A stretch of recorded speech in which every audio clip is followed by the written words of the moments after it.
What's up, everybody, and welcome into the 24/7 Sports College Basketball Show. And guess what? If you're a college basketball fan, it has been a busy hour in the transfer portal. We're going to talk about it all in the next 30 to 45 minutes. But before we get into this, make sure you hit that like button. You like, subscribe, you do all the things you do if you're watching us on the 24/7 Sports YouTube channel. Here's what we're going to talk about on today's show.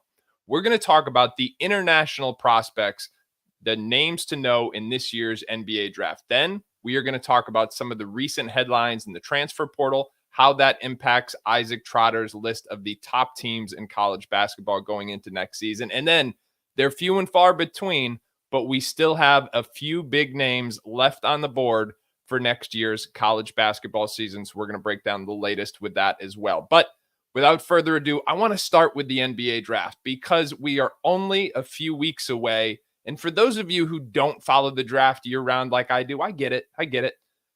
Everybody's asking me the same question right now. Who are these international players? Who is Alex Sarr? Who is Zachary Risache? Well, we're going to break it all for you right now. First, though, take a look at my first mock draft over on CBSSports.com. Now, this was as of about a week ago, and things are starting to shake up a little bit. Will Alex Sarr retain that spot? When I update this next Tuesday, you're going to have to wait and see. Will Donovan Clingan stay at number 2? I'm not sure about that one either. I think there could be quite a bit of movement. Nikola Topic, somebody we're going to talk about shortly as well. He could be another one to fall. But as you can see right there, we've got 3 of the first 4 picks in that initial mock draft projected to be international players. And I will say that I do continue to expect there to be a big international theme in this year's draft. One other point to know. If this year's number 1 pick is not from college basketball, this would be the first time in history that 2 years in a row you have the top 2 picks coming from outside of college basketball. It just goes to show the growing international trend in this year's game. So the odds-on favorite to go number 1 right now is Alex Sarr. He measured in at just under 7 feet tall at the NBA Combine. We are talking about someone who is still just 19 years old. He's got a better than +4 wingspan. He's about 224 pounds, originally from France, but played last year with the Perth Wildcats in the NBL in Australia, where he averaged about 9 points, 4 rebounds, and a block and a half per game. Prior to that, he was at Overtime Elite next to Scoot Henderson. I'm sorry, not Scoot Henderson, next to Amen and Nassar Thompson and some of the others that were in that league. So one of the up-and-coming prospects, and I'll tell you what, if that last name sounds familiar, it's probably because his big brother, Olivier, he played for Wake Forest and Kentucky. Here's what I like about Alex Sarr. He's extremely mobile and very fluid at his size. So he's got a ton of potential on the defensive end of the floor. Now, what I've said in the last week or so is my concerns are on the offensive end of the floor because he's a little lean. He doesn't really play through contact, and that impacts him when he's trying to play above the rim as a lob threat or out of the dunker spot. And the jumper's not there yet either. So the offense is very much a work in progress. Does that live up to a number 1 pick? I thought so a week ago. I'm not sure that I think so anymore, but you can find out for sure on Tuesday when that updated mock draft hits. The other candidate to go number 1 is another Frenchman, Zachary Risache. And what we're talking about with Risache is a 6'9" big wing who fits a 3-and-D prototype. He's a shooter. He's a defender.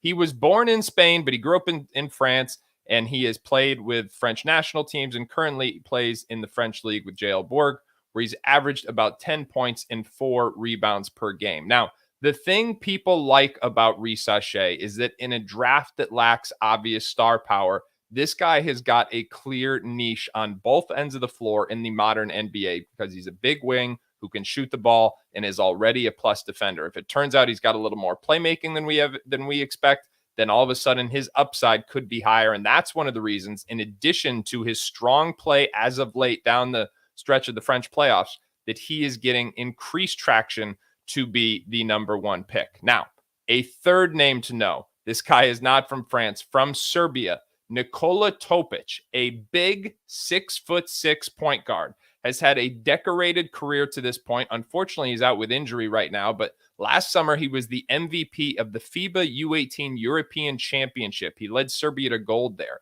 He's been playing in the EuroLeague since he was 16 years old. And the things to know about Topic is he has terrific size for a pure point guard at 6'6" and a great natural feel for the game. As you can see here, he makes a living getting himself to the paint, and he's just exceptionally crafty.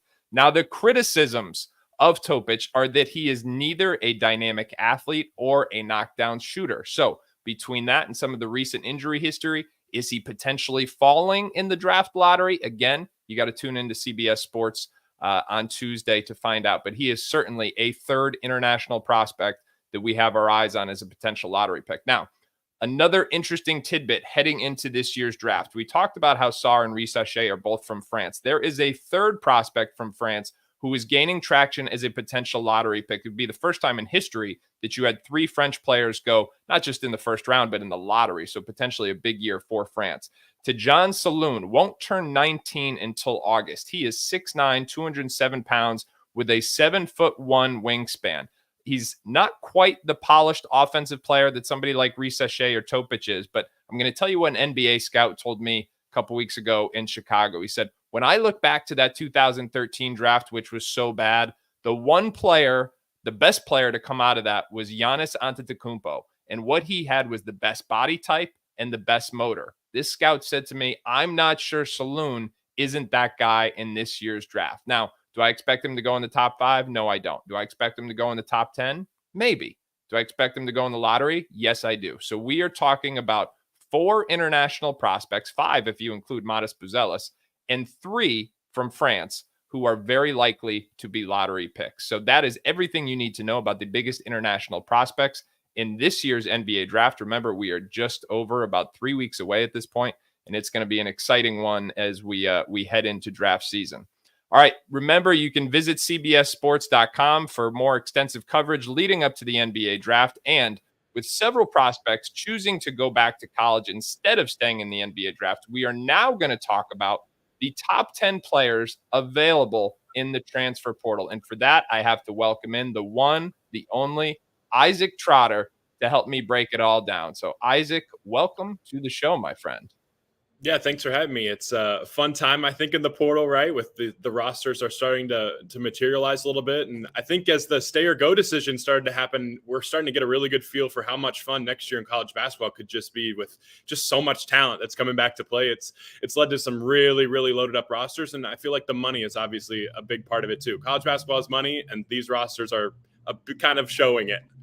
No doubt about it. Now, before we go any further, I've got to shout out the production team here because we had to change some graphics in the last hour because we've had some big commitments come through. Ugonna Onyenso, he's committed to Kansas State. He was at Kentucky last year. He put his name in the NBA draft, didn't get a ton of traction, but now he is headed to K-State, and obviously that is a big one. Another big man on the move, or should I say heading back, is Trevon Brazile, who's going back to Arkansas to play for John Calipari. So we've got 2 big men coming off the board in the last hour here. And Isaac, let's first talk about Ugonna.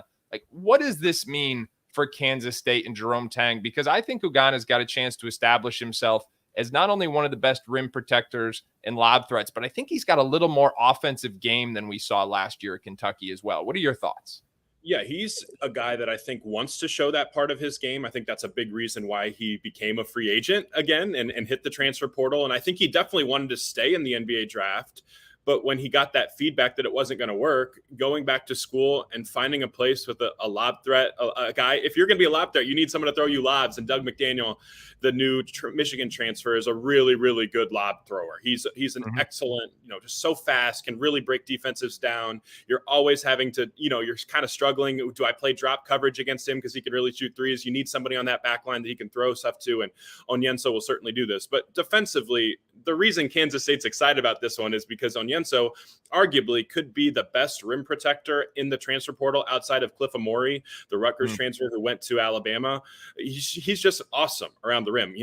Kentucky's defense last year was atrocious at the rim, and they were 10% better guarding the rim when Onyenso was on the floor. So I expect him to waltz into a starting job at Kansas State. I don't know if he could have found, a guaranteed starting spot at some of the other destinations that were looking at him in the portal. Kansas State, I think he does have that right now. And you just think about him and Achor together. together, the transfer out of Samford. That's a lot of athleticism. That's a lot of rim protection for a Kansas State defense that was excellent last year. We have high hopes for Jerome Tang as a defensive coach. I have a lot of respect for him on that end of the floor. And he's got the ability to have, a nasty 1-2 punch on that back line of that defense. Is someone who's watched Ugonna since he first arrived in the U.S., came over, played with Team New England, then at Putnam Science Academy. I'm just excited for him because I didn't see the same joy in him this year. And that's not a criticism of John Calipari or anything like that. But for as good as he was defensively, I think he's going to be even better on that end of the floor when he's a little bit more involved offensively. We see that time and time again. Guys get a few more touches. They get a chance to show what they want to show offensively, and suddenly the defensive motor goes up even more. So I think he's got another level defensively. And as I said, the guy I saw in high school was a 7-footer who had just a little bit of shooting touch and could do some things facing the basket. So I'm excited to see if we see any of that progression as well. I want to turn the page here, and I want to ask you about Trevon Brazile. Now, coming into this season, he had that ACL. Now, flashback about 16, 18 months ago, and this guy was trending for the must bus. He was coming up with big finishes. He was showing shooting potential, athleticism, and size. The NBA scouts were getting excited. Unfortunately, he tore his ACL and was not ready for the beginning of practice for the 23-24 season. But now he's going to stay at Arkansas, going to play for his third coach in 3 years after beginning his career at Mizzou. I'm not really sure what to expect from Brazile, but I know that when things are clicking, he can be a really enticing prospect because of the overlap of that size, the shooting potential, and the explosive athleticism. What are your thoughts about what he might look like under John Calipari? I'm excited for him. I think he made a really good decision to exit the NBA draft and come back to school. And then when you just kind of look at some of the potential places he could have gone, the fact that he gets to play the 4 at Arkansas is awesome. I love the idea of pairing him with a Jonas Adu, who's terrific at being able to guard opposing centers. He can protect the rim, and you can kind of let Brazile maybe play a little bit more off the ball defensively, where he can just roam a little bit and be athletic and go get stuff off the glass and go pin shots at the rim as a help side, weak side shot blocker. So I like the idea of him there at the 4, and you need to surround him with a lot of drivers, guys who can create open shots for him, that can create those long closeouts that he can get after it. And Arkansas certainly has that with Nelly Davis, and they obviously have Boogie Fland, and they've added DJ Wagner. So John Calipari's added a lot of talent. A 4 was a big, piece that they really had missing, and Brazile certainly checks off that box. And now I think the ripple effects of what this means moving forward in the transfer portal for guys like Coleman Hawkins is really, really fascinating, because I'm not sure there's room for both at Arkansas. I guess we'll find out, though. All right. Well, hold that thought. We're going to get there in a minute. But let's talk about now the best names left on the board, because this is a list that is shrinking rapidly. I mean, at the beginning of the week, you're still like, hey, we got 5 or 6 impact players coming out of the NBA draft who college teams can really focus on. But with these 2 guys coming off the board, that list is less and less, and we expect some more movement here. Want to ask you about Jameer Watkins, the Florida State product. Got some good traction in the NBA process. I mean, he had some people who liked him, just the athleticism, the motor, the defensive potential, and versatility. What do we know about where his recruitment stands now, and what might he bring to a college program next season? Yeah, I mean, he was a late exit from the NBA draft, like right at the last second. He exits the draft and comes back to school. And, there's kind of been some conflicting reports. Michigan has certainly been involved, and they're expected to get a visit. St. John's, our colleague at CBS, John Rothstein, reported that St. John's is also going to get a visit from him this week. There's been others that have reported that that's not going to happen. So we're still kind of up in the air on that. But I think he's one of the better wing handlers in the portal. He's hands down the best available player left in the portal. But I think he's, one of the best talents in the portal overall, just when you factor everything in. And if you just start to think ahead about what that could look like at Michigan, they have a hole at the 3. Trey Donaldson is a guy I really like out of Auburn. I think Ohio State transfer Roddy Gale is going to be a really good player for them. But there's a real hole at the 3, maybe a hole at the 4 too, if they're not going to play Danny Wolf and Vlad Golden together. We'll find out. And they could use a big, strong, physical wing handler like Jameer Watkins, who I think can really put a ton of pressure on the rim. And I wouldn't say he's a knockdown shooter right now, but his jumper has continued to improve at lower volume. And I think at Michigan, you could start to see, like, what do we know about new Michigan coach Dusty May? Is he just wants a lot of guys that can handle the basketball and play one-on-one basketball and just draw 2 defenders and then kick it, drive and kick and do it again. And if you throw him in that mix with some of the guys that they've added so far, it's hard not to be bullish on what Michigan is. And we'll see what St. John's does, because if St. John's gets him involved, I would have some questions about the fit, but the talent is 100% there. You could see it defensively. Him, Kadari Richmond, Davon Smith, Aaron Scott, like that's a fun little quartet of big, physical, athletic guys that can really get downhill. I'll tell you what, you mentioned the shooting. If Jameer Watkins can make spot up standstill threes, he's going to be a pro for a long time, because that was the piece of feedback in this draft process. You've got to be able to make spot up open shots. If he can use this next year to really work on that part of his game, I think it's going to pay dividends, very figuratively and literally, in about a year. Although let's face it, he's probably making good money this year. All right, moving on now. I want to talk about Wooga Poplar leaving Miami. Another guy who was firmly on the NBA radar in the first half of the season and then just kind of tailed off. But when this guy gets it going, his best basketball is really, really impressive. I mean, you see some of these big highlights here. He's also a shot maker who can make shots in bunches. He's got positional size at the two. That's an overlap that is rare and does translate up levels. So what do we think about Wooga at this point? Because quite frankly, Isaac, there are some highs and there are some lows with this guy too at this point. Yeah, he exits Miami, and I talked with him in Chicago, and the big thing with him was that he's looking for a role where he's not playing on the wing, right? He had like the 5th highest usage rate at Miami among their top 6 in that rotation. Like, he wants to have the ball in his hands. Like, he wants to be a guy that gets to make decisions in pick and rolls. He doesn't want to just be a spot up guy. He wants to have plays drawn up for him, which is why he's in the portal.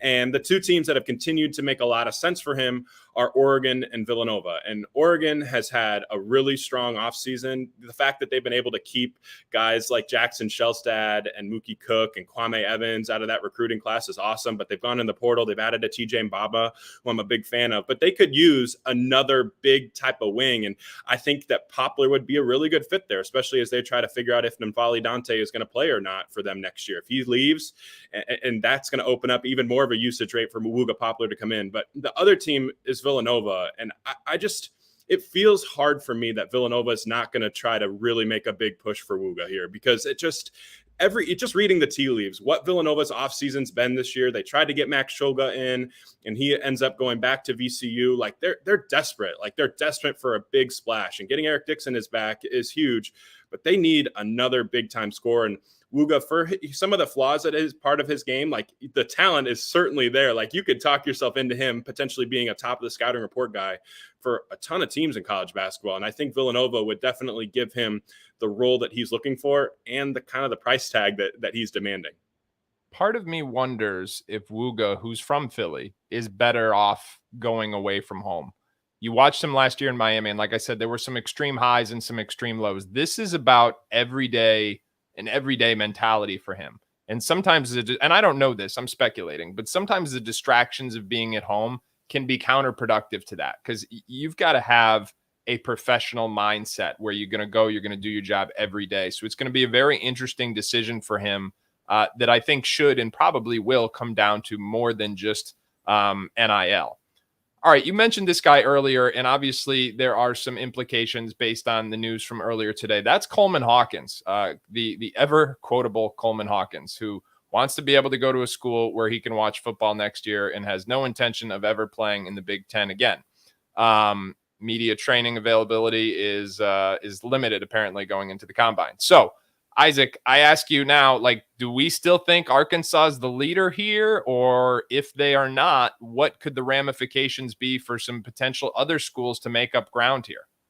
Yeah, I think we're still kind of in wait and see mode with how Arkansas feels about Coleman Hawkins and how Coleman Hawkins feels about Arkansas after Trevon Brazile kind of takes one of the spots. Now, what do we know about John Calipari? He will love to play two bigs at a time. And I think you could probably find 80 front court minutes and split those up between Adu and Hawkins and Trevon Brazile and be just fine, right? But does that mean Savannah Ricic is annoyed? Does that mean Adu Thiero is a little bit annoyed if he doesn't get to play the 4 and has to play mostly the 3? I guess we'll find out. But here's the thing we know about Coleman Hawkins. He is the best stretch 4 available in the portal. Like, you're not going to find someone like him. He's the best stretch 4, period, right? We have 2,000 guys in the portal. There's not a stretch 4 that's better than Coleman Hawkins or more proven than what he's done.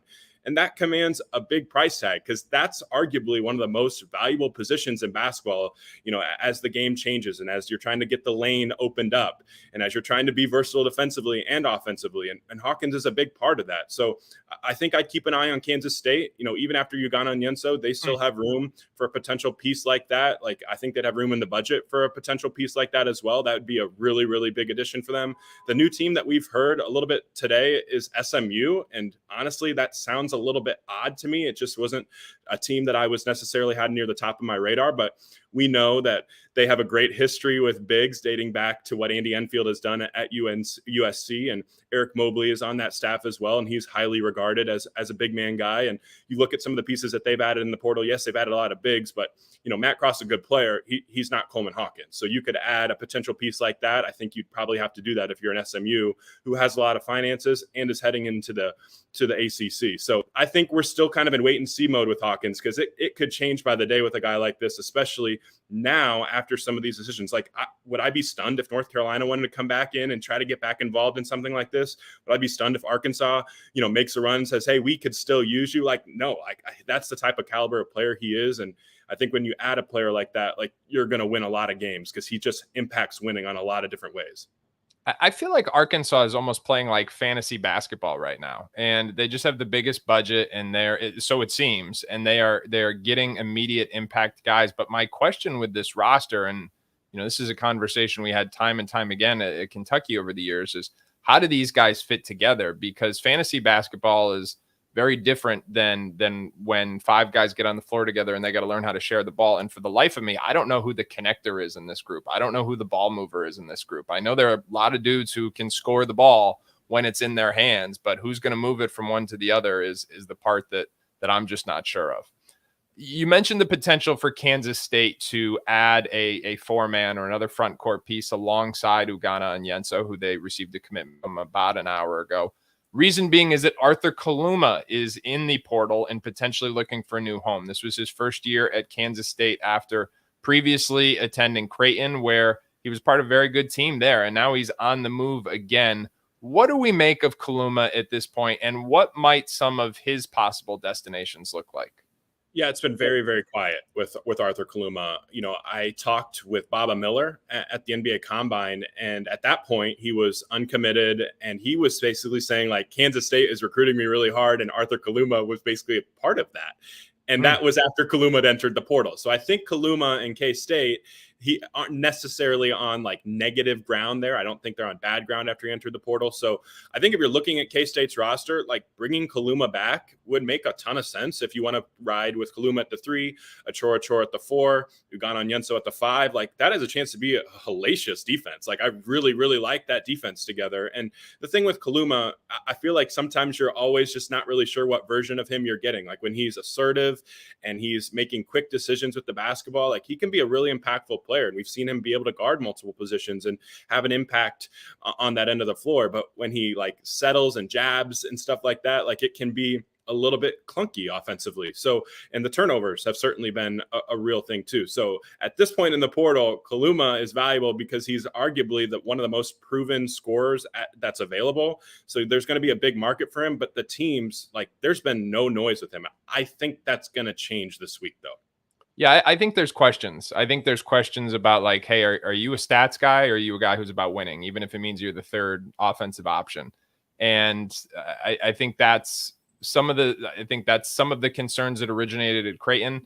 I think the fact that it didn't go necessarily quite as well as he hoped this year at K-State, I think only added to that noise. And I suspect that's maybe why we haven't heard quite as much to this point. But to your point, you get here and there's just not better options left. So going to be very interesting to see what happens with Arthur Kaluma. All right, everybody, you can find more from this on 247sports.com. We've got wall-to-wall team coverage, recruiting rankings, transfer portal updates, and much, much more. Most recently on 247sports.com, you've got Isaac Trotter's updated top 10 for the coming basketball season. And you know what I like about Trotter? There's a lot of things I like about Trotter, but number one, he didn't come out with this list the day after the Final Four when basically everybody was a free agent. He waited till we knew what college basketball was actually going to look like next year. So the teams that he's highest on right now: Kansas, Houston, Auburn, Alabama, Gonzaga, UConn, Duke, Iowa State, Tennessee, and North Carolina. All right, so Trotter, let's break this down, my friend. Kansas, it's hard to bet against Bill Self. You've got them number 1 in the country overall. What is it about Kansas that you are so high on at this point? Yeah, I love the blend of retention and then the guys that they've added in the portal, right? Like, I think when you get a Hunter Dickinson, you get DeJuan Harris, you get KJ Adams back, that's huge. But the pieces that they've added, they needed a dynamic wing, they go get AJ Storr. They needed more transition threes, they go get Rylan Griffin.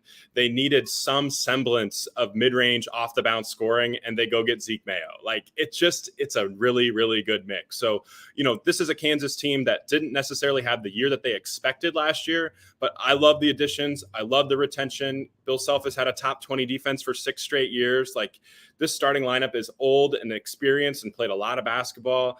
Last year, Kansas's offense just wasn't good enough. And a lot of other teams kind of hit that like second gear, that third gear offensively at times, and really put up historic numbers in a year when the sport like completely changed from an offensive perspective. And Kansas got worse. So I expect that to really, really change. This group just makes a ton of sense to me. They got a lot of size. They got a lot of shooting. They got the slashing. They got the low post threat. You can do pick and rolls. You can do post ups. Like, you can do a lot of different things with this group. And it's fun to bet on a team like this that's built this way because all the pieces seem to be, on purpose. Like, they didn't add these players just because of talent. Like, they're here. They're pieces to the puzzle.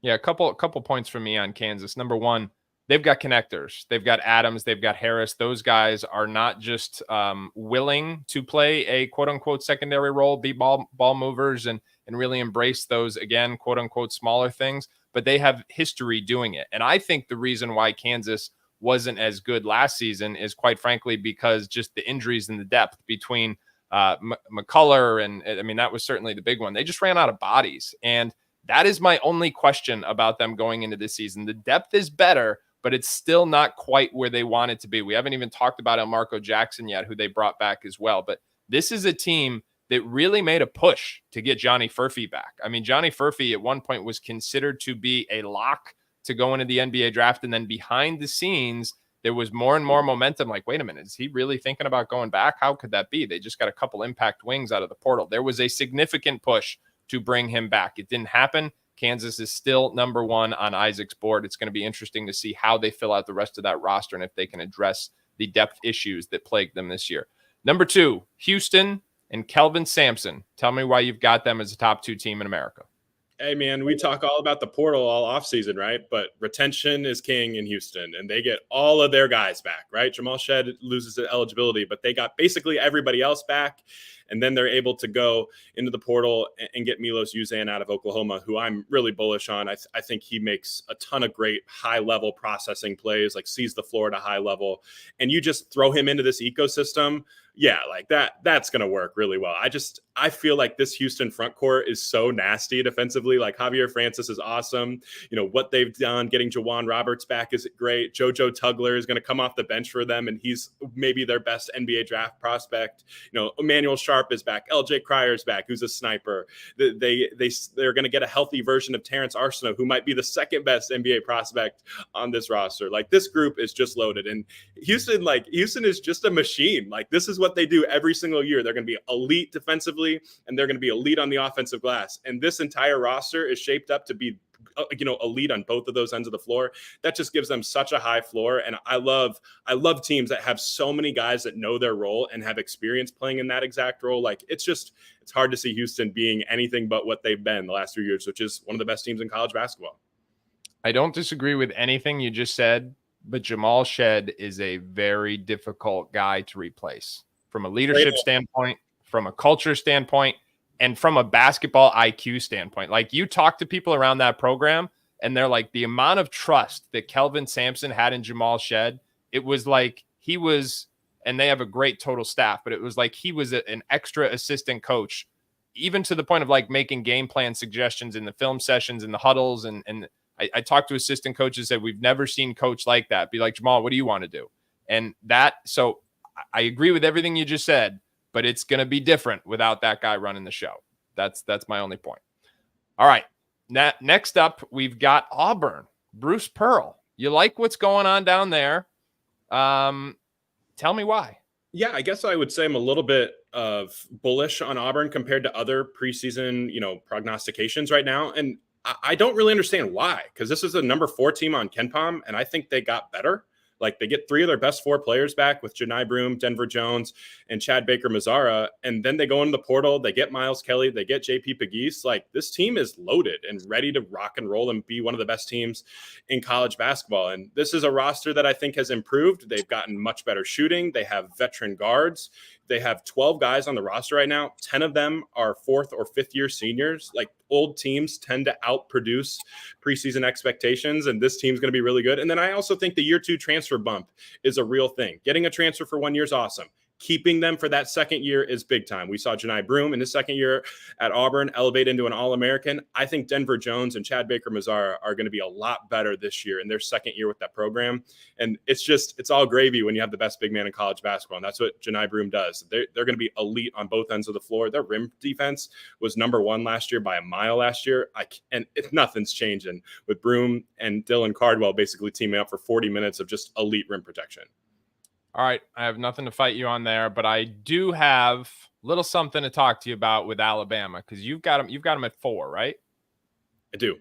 So this and 4 to whatever, but this to me is one of the 2 or 3 best teams in the country this year. I mean, what they were able to achieve late in this recruiting cycle, I mean, forgive me for putting it like this, but they got dudes and they got dudes and they got more dudes. I mean, they have got such depth of talent down there. It is just as talented a group from start to finish as Nate Oates has ever had. And I'm excited to see what he's able to do with this playbook because of it. So Isaac, break it down for me. Why am I so bullish? Why do you have him in the top 5? Why does everybody think Alabama's got a very legit shot to get to a Final Four and contend for a national championship? Yeah, I mean, this team is a tier 1 national title contender. Like, maybe I don't have a 1, 2, or 3, but 4, I don't feel like there's a big gap between 1 and 4, especially this year. I think the top 7 teams are all of those elite tier, and Alabama, just the ability to get Mark Sears back, the ability to get Grant Nelson back. What was their biggest hole last year? Oh, protecting the rim, just a horrible protecting the rim defense. So they go get the best rim protecting big man in Cliff Amore. So then they go in the portal too and get Chris Youngblood, who I think is really, really underrated out of South Florida. One, the 3-point shooting is obviously there and he has a great volume of it, but the free throw rate is another huge piece of this too. Just over 40% free throw rate last year, I believe, at South Florida. A great job down there by that staff. And I expect him to come back. He's a Tuscaloosa kid. He's going to come back and be awesome. So yeah, we talk about Alabama has dudes. Like, they have 13 dudes, like top to bottom. This roster, it may be the deepest team in college basketball. I have a few questions about them, right? Like, where do they get their low post scoring? Like, is this going to be a team that shoots a lot of jumpers and has to rely on offensive rebounds to generate extra possessions? Like, how much does Amore help the defense improve? Like, they still are a little small at times in the backcourt. We'll see if they can rotate some lineups around where they can get big, but we know they're going to shoot it at a high level. We know Nate Oates is going to play it from a math perspective and have a really good process every single time, both on offense and defense. So, I mean, this team's awesome. I'm right there with you. Aiden Holloway is going to shoot it. I would bet everything I have on those Auburn numbers just being, just an outlier. Everything we saw in high school is that he was an elite shooter. I know he didn't make shots last year. I actually think the key to him shooting it better is figuring out how to put a little more pressure on the rim so defenders can't totally sell out on keeping him off the arc. He's got to be able to make people pay for running him off the arc. But we didn't really talk about him. We didn't talk about Aiden Sherrill. We didn't talk about Darian Reed. I mean, there is just, to me, the biggest question is, can you keep all those guys happy? Like, that to me is going to be just as important as the playbook. It's going to be fascinating. All right, let's move on now to Gonzaga. You've got them back in the top 5. Mark Few making a comeback in the Trotter rankings here. What do you like about this group? I mean, internally, I genuinely had real questions about if I should rank them number 1 because like, what they've done is just phenomenal. Like, I don't think people understood how good Ryan Nembhard was down the stretch last year. Like, he was the best point guard in college basketball for long stretches down the final, end of February, early into March. Like, he was balling. And so, hey, that year 2 transfer jump for him is going to be awesome. I think he could be an All-American next year. They get Nolan Hickman, they get Graham Ike back, and then the additions out of the portal, like Michael Ajayi out of Pepperdine. Like, people really liked him at the NBA draft combine. Steel Venters missed all of last year, but he's a knockdown sniper, is going to add something different. And then Khalif Battle, like that's a great talent bet for them. Like, he's a guy that's kind of polarizing, but I love him in this ecosystem at Gonzaga. And hey, you're coming off the bench. We need you just to go get buckets for us and go get to the free throw line and create good shots for us. And if not, we're going to get back to our starting lineup and ride that again. So this group last year was really trending in the right direction. As the season progressed, they just kind of ran into a bad matchup with Purdue, or they could have gone even farther than the Sweet 16. And they get a lot of these same faces back. The defense is still a question without Anton Watson, who I have a ton of respect for, but depth was a big issue for this group last year, and it's not going to be an issue this year for Mark Few. I think that the Gonzaga Bulldogs are going to have a huge, huge year. All right, Trotter, I have a quick question for you, and I just need a brief answer from you. Have you ever interviewed anyone on the UConn coaching staff? No. So I don't think that's going to happen next year, because you've got them outside the top 5. And these are guys that look for motivation in just about any way they can find it. And it's almost comedic how they've alluded to that, how they'll turn a compliment into a slight just to motivate the guys. And listen, you got him number 6 overall in the country. That's obviously a big compliment, all kidding aside. Here's what I said recently, and I'm going to double down on this. I don't think we talk enough about how far ahead Dan Hurley and his staff were of everyone else last year from a coaching perspective. Good college coaching is about putting your best players in position to make plays in the biggest moments. Do you know what Hurley and his staff did? Well, you do. They got layups in the biggest moments. It was like almost, they would see something, a coverage. Hurley would turn around. He'd look at Luke Murray. Luke Murray would look at him. They'd look at Tristan Newton. Like, they were all on the same page. Something would happen. They'd run some flare. They'd slip it. There'd be 17 more passes. All of a sudden, there was a duck and a seal, and they got a dunk. And it was like, whoa, what just happened? And it happened in the national championship game multiple times. Like, these guys were playing chess when everybody else was playing checkers.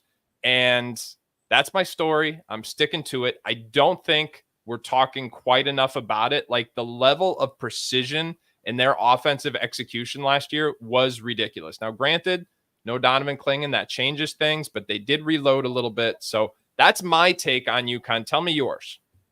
Yeah, I'm fascinated by this because this is a big bet on that staff. What they've done in the portal and what they've done from a retention standpoint, and bringing all these freshmen now to sophomores back and being like, hey, it's your turn, solid ball. Like, it's your turn, Jalen Stewart. Like, your turn to really see what you've learned last year. It's fascinating. But like, the fact that we're ranking them 6th and people are like, oh, this is, are they underranked? Like, after losing 4 NBA guys, like, that's just a credit to Dan Hurley. Like, the ability to lose 3 NBA guys the year before and win a 2nd straight national title, now to lose 4, and people are like, well, they're not number 1. Like, what are you talking about? Like, that's just a credit to what this program is and what they've done. And I still have some questions, but here's the thing. I know that Dan Hurley is not going to ask any of these guys, who are honestly vastly unproven with the roles that they're going to do anything that they're not comfortable with. I think Terrace Reed is super, super awesome. Like, I think he's going to be a absolute beast. I thought it was really fascinating. Juwan Howard has had him watch a ton of tape. What big man has he been watching a lot of tape last year? Adama Sanogo. Like, really? I'm really interested to see like what type of year Terrace Reed can have. And then Aiden Mahaney, like, out of St. Mary's, he was not very good last year playing on the ball. He's awesome playing off the ball. I think that's going to see a lot of that next year at UConn. So the fact that they're 6th and in that tier 1 of national title contenders after losing 4 starters and could have easily lost a 5th to the NBA and Alex Caravan is a credit. But hey, you can use it as a motivation too. I'm all for it. Like, going for a 3-peat, that'd be great for the sport. Not me. I just, they are a fascinating case study. All right. The last team we've got in your top 7 here is a team that you've talked about on this show before, and that's Duke, because they're only bringing back 2 players from last year's roster. Granted, it is the starting backcourt, but they're relying a lot on the big freshman class. Obviously, Cooper Flagg. They're relying a lot on some strategic additions via the portal. And this is a different type of roster construction than I think we've ever seen at Duke last year. Only 2 players back from last season. But Isaac, you have been very enthusiastic in your support of the Blue Devils throughout the last month or so as they've added various pieces from the portal. So tell me why again.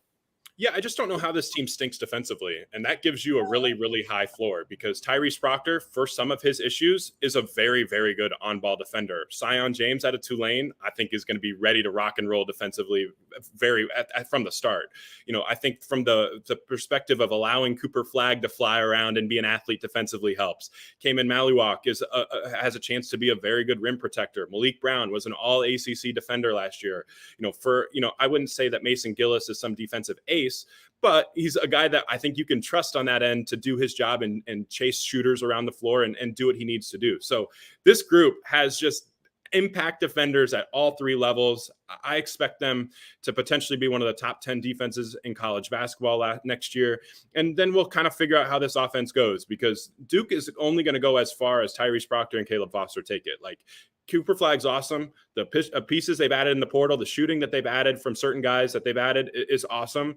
But they need Proctor to play like one of the best guards in the ACC, and they need Caleb Foster to really break out. And Jeremy Roach leaving gives Foster the chance to be that guy. And if he is, Duke could potentially win the national championship. And that's hey. Okay. It is. That's the roster that they put together. They put together. They're one of the tier 1 teams that can win the national title. There's 7 teams that can, I think, in my opinion, and Duke is one of the 7. All right. Now I'm not allowed in the Duke locker room.